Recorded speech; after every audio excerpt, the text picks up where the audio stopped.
नमस्कार साथीहरू, तपाईहरुलाई स्वागत छ आजको यस भिडियोमा।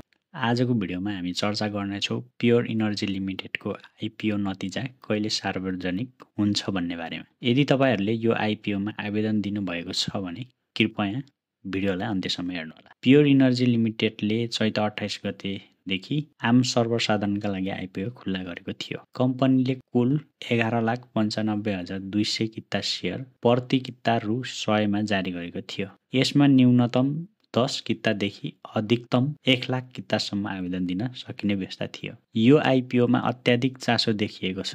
हालसम्म प्राप्त जानकारी अनुसार यो आइपिओ 16.14 गुणा ओभर सब्सक्राइब भइसकेको छ। यसले देखाउँछ कि धेरै लगानीकर्ताहरूले यसमा विश्वास गरेका छन्। हालसम्म कम्पनीले आधिकारिक रूपमा नतिजा सार्वजनिक गर्ने मिति घोषणा गरेको छैन। तथापि सामान्यतया आइपिओ बन्द भएको 5 देखि 7 दिनभित्र नतिजा प्रकाशित हुने गर्छ।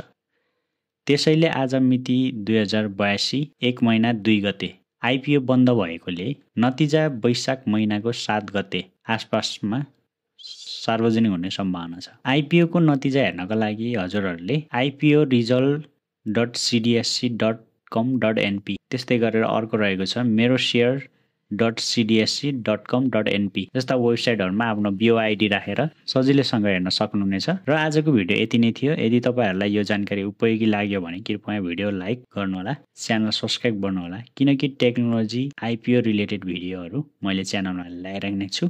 Thanks for watching.